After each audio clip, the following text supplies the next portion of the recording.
Roberto, bienvenido. Sociólogo, doctor en educación, pero sobre todo un permanente investigador y curioso en estas temáticas que merecen abordarse con mucho detalle, con mucha lectura y ir comparando qué pasa en los diferentes países. Bueno, y esto realmente es interesante porque parece que tenemos estigmas generacionales. ¿Cómo unir todo esto? ¿Cómo superar esta brecha? Sí, en realidad lo interesante de esto es desmistificar ciertas lecturas que han tenido a establecerse en el sentido común respecto a lo que es un nativo digital y un migrante digital y considerar que solamente el aspecto generacional es aquel que nos sostiene esta idea del nativo digital, que es aquel que pertenece a las nuevas generaciones, que nació con lo digital, con las tecnologías digitales. Es decir, que no nos condicione la edad. Y que su cotidianeidad. Acá hay una cuestión que es interesante. Sí hay una brecha generacional. Hay una brecha también de clase respecto al acceso a lo digital, pero hay una cuestión que me parece que es interesante incluir en la discusión respecto al nativo digital o al inmigrante digital, que atraviesa la cuestión generacional y la cuestión de clase, ¿qué es ser un nativo digital? Digamos, nosotros hoy lo que tenemos son generaciones jóvenes que hacen un uso intensivo del celular durante gran cantidad de horas, y también los adultos. Pero el uso que hacen unos y otros es diferencial. Digamos, hay una cuestión que lo que nosotros nos tenemos que preguntar, y es una pregunta que seguramente distintos estudios responden, es ¿qué uso hacen los jóvenes de la tecnología digital y qué tipo de uso intensivo hacen? Y ahí aparece una diferencia entre lo que es el uso de plataformas de redes, que es la utilización de un producto ya terminado para el cual uno lo único que hace es intervenir con su persona en la utilización de ese producto. Y otra cosa es el software de producción. Ambos elementos pertenecen al mundo de lo digital. ¿Estamos de acuerdo? Pero son utilizados de manera muy diversa y tienen propósitos muy diversos. Digamos, uno en una plataforma, en una red, lo que hace es exponer su cotidianeidad, vincularse con otros pares, ponerse al tanto respecto a los consumos de determinados aspectos, también, ¿por qué no?, vinculados con las noticias. También hace un uso de lo que es en redes, por ejemplo, los juegos, ¿estamos de acuerdo? Pero hay otra cantidad de productos que están dentro del mundo digital que les son absolutamente ajenos y que lo convierten en un emigrado digital, es decir, no en un nativo digital al menos. Digo, si uno se pone a indagar en los jóvenes respecto a qué aplicaciones están dentro de su celular, por ejemplo, dentro de su tablet, uno lo que va a encontrar es que en su mayor parte son todas plataformas de red y de entretenimiento. ¿Estamos de acuerdo? Mientras que si uno le pregunta a un adulto, seguramente hace uso, en algunos casos, obviamente que esto siempre hay que decirlo, y sobre todo como sociólogo lo tengo que decir, esto hay que pensar que hay que hacer un análisis según estrato social. Claro. Bien, esto no es tan simple.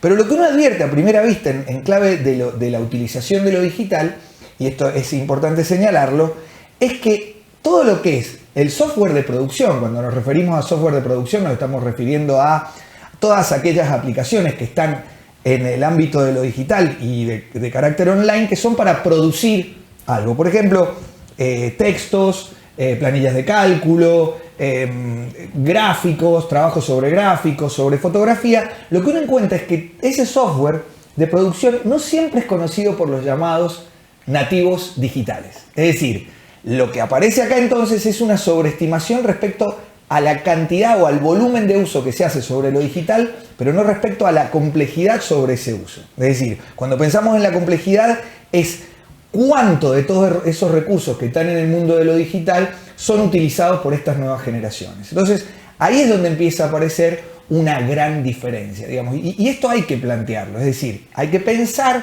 que esa categoría de nativo digital requiere ser digamos, pensada en su profundidad y en su complejidad. ¿Por qué? Porque hoy resulta que nosotros en el ámbito educativo nos encontramos con que en las discusiones, en jornadas, congresos, etc., hablamos hoy nosotros contamos con una nueva generación de jóvenes, y de niños y adolescentes que son los nativos digitales. ¿Y eso qué supone?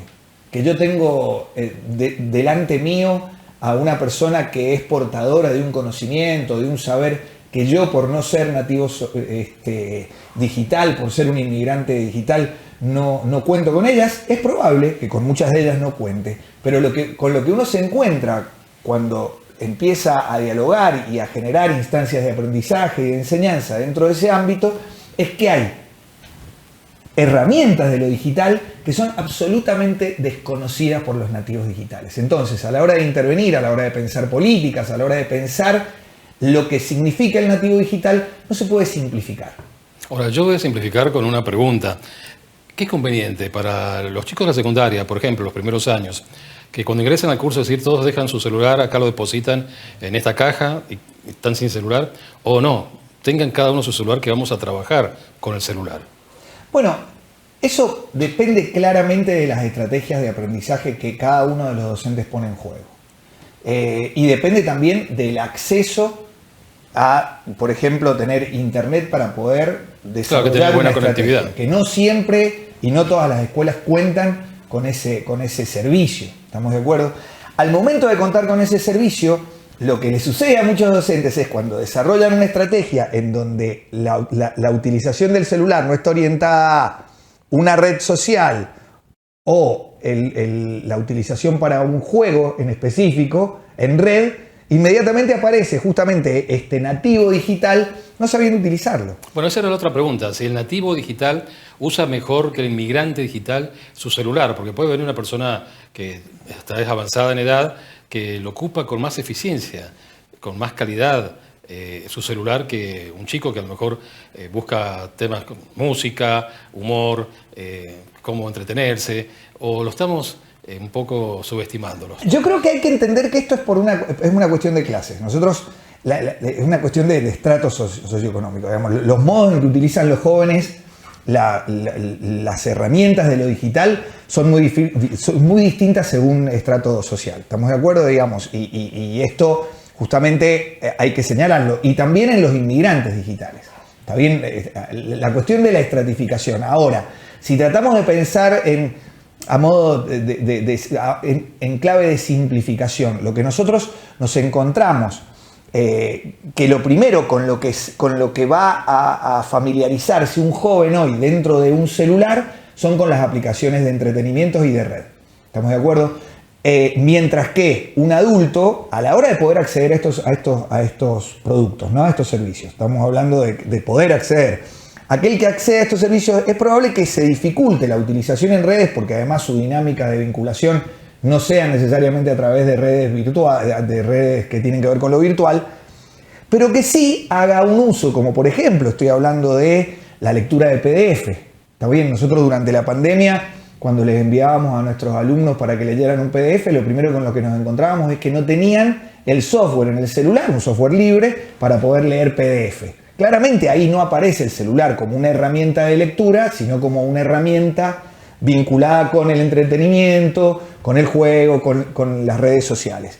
Entonces, la síntesis es que el celular, lo virtual en sí mismo, no define por su aplicación un determinado consumidor, sino que es socialmente, así como en otras épocas eran los libros, las bibliotecas, que tenían un acceso distintivo según clase social, lo digital juega el mismo juego, digamos, se ubica dentro de lo mismo. Nosotros lo que tenemos ahí es un recurso. ¿Estamos de acuerdo? El hacer uso de ese recurso no significa que sea bueno o malo per se, sino cuánto estoy poniendo en juego a la hora de trabajar sobre lo digital en los procesos de producción y de autoproducción del sujeto. Que esto no es menor, digamos. O sea, acá es donde está el desafío de que un alumno pueda utilizar el Word que está en el celular libre, el Excel libre, ¿estamos de acuerdo? Herramientas que sabemos que son software libres y que pueden ser utilizados, pero para eso tiene que haber una intención por parte del sujeto de querer escribir, querer realizar cálculos, y ahí no aparece una cuestión que tenga que ver simplemente con un deseo o con una voluntad. Ahí aparecen los procesos sociales y cómo hacemos para que todas estas herramientas se conviertan en producción de lo social, porque también aparece una idea de carácter voluntario, es decir, eso está ahí en el celular. Si lo quisiera utilizar, lo utilizaría. Ahora, ¿para qué? Bueno, realmente interesante, Roberto, el tema de esta noche. Te agradecemos que hayas estado con nosotros. No, por favor. Sociólogo, doctor en educación, para ir vislumbrando por dónde vamos, la sociedad, nosotros los seres humanos, con este aparato que es el celular, que todos tenemos muy cerca, siempre, las 24 horas del día prácticamente, y cuando no lo tenemos, bueno, lo extrañamos de una forma que parece que nos falta algo del organismo, ¿no? Por eso se dice que nuestra forma de ir evolucionando nos va a tomar un poco con la mano para aquel lado y la cabeza doblada por el uso del celular. Bueno, pero esto es un humor. Y terminamos con humor, porque realmente tenemos que terminar así todos los días, sería lo ideal, sin malas noticias. Pero bueno, la noticia va modificándose como también lo que se puede llegar a evaluar de cómo va la sociedad.